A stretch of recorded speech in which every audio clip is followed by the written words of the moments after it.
Telangana CM Revanth Reddy కోసం AP రాష్ట్ర ప్రయోజనాలను చంద్రబాబు తాకట్టు పెట్టారని మండిపడ్డారు. మాజీ మంత్రి బుగ్గన రాజేంద్రనాథ్ రాయలసీమ లిఫ్ట్ని ఆపేసి ఆ ప్రాంతాన్ని ఎడారి చేయాలని కుట్ర చేస్తున్నారన్నారు. 4 గోడల మధ్య ఇద్దరు సీఎంలు మాట్లాడుకున్న దానిపై చంద్రబాబు స్పష్టత ఇవ్వాలని డిమాండ్ చేశారు బుగ్గన. దివంగత సీఎం వైఎస్ఆర్, మాజీ ముఖ్యమంత్రి వైఎస్ జగన్మోహన్ రెడ్డి హయాంలోనే రాయలసీమలో ప్రాజెక్టుల నిర్మాణం జరిగిందన్నారు. నంద్యాల జిల్లా వైఎస్ఆర్సీపీ అధ్యక్షుడు కాటసాని రాంభూపాల్ రెడ్డి ఈ అంశంపై చర్చించేందుకు ఎక్కడికైనా రావడానికి సిద్ధమని ప్రకటించారు. ఇంతవరకు రేవంత్ రెడ్డి గారు చెప్పిన మాట నిజమా కాదా, ఏమన్నా మాటల్లో పొరపాటుగా అర్థం చేసుకున్నారని ఎక్కడన్నా ఒక్కరన్నా చెప్పినారు? ఇది బాధ్యత ఎవరిది? ముఖ్యమంత్రి గారిది బాధ్యత. ఆయన వచ్చి చెప్పాలి ఇది నిజంగా జరిగిందా. ఒకవేళ జరగలేదంటే ఇది జరగలేదు, ఇది రాంగ్ అని చెప్పండి.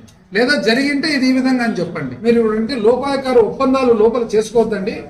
మీరు ఒకవేళ స్నేహం ఉంటే పెట్టుకోండి, బంధుత్వం ఉంటే పెట్టుకోండి. కానీ మీరు ఏ రాష్ట్ర ప్రభుత్వం ఏర్పాటు చేసినారో, ఏ రాష్ట్ర ప్రభుత్వానికి ప్రతినిధిగా ఉన్నారో ఆ రాష్ట్ర ఇంట్రెస్ట్ మాత్రం పొర్రపాటున కూడా ఇటువంటివి వదిలిపెట్టొద్దండి, వాళ్ళకి డ్యామేజ్ చేయొద్దండి.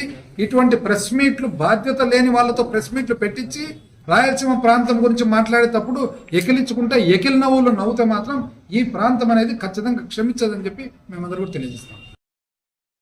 ఎవరి హయాంలో ఎవరి వల్ల ఈ రాయలసీమలో ప్రాజెక్టులు వచ్చినాయి, ఎవరి వల్ల ఈ రాయలసీమ సస్యశ్యామలంగా ఉందని మాట్లాడడానికి మాకు అభ్యంతరం లేదు. బుడ్డా రాజశేఖర రెడ్డి గారే డేటు ఒక 2-3 డేట్లు చెప్పమని చెప్పండి. ఆ డేట్లలో ఎక్కడైనా వచ్చి డిస్కస్ చేయడానికి మేము సిద్ధంగా ఉన్నాం.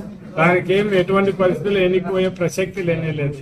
మొత్తం వెలుగోట రిజర్వాయర్లు ఎవరి వల్ల అయిందని ఒకసారి చూడమని చెప్పండి. పోతిరెడ్డిపాటు దగ్గర కెపాసిటీ పెంచిందండి ఎవరు. అదేవిధంగా బనకచెల్ల దగ్గర 3 వెంట్స్ పెట్టి అవన్నీ కూడా చేసింది ఎవరో. ముందు చెప్పమని చెప్పండి. దాని గురించి మాట్లాడడానికి ఏం అభ్యంతరం లేదు. వాళ్ళు అట్లా ఒక ఆయన ఎమ్గనూరు ఎమ్మెల్యే గారు కూడా మాట్లాడారు.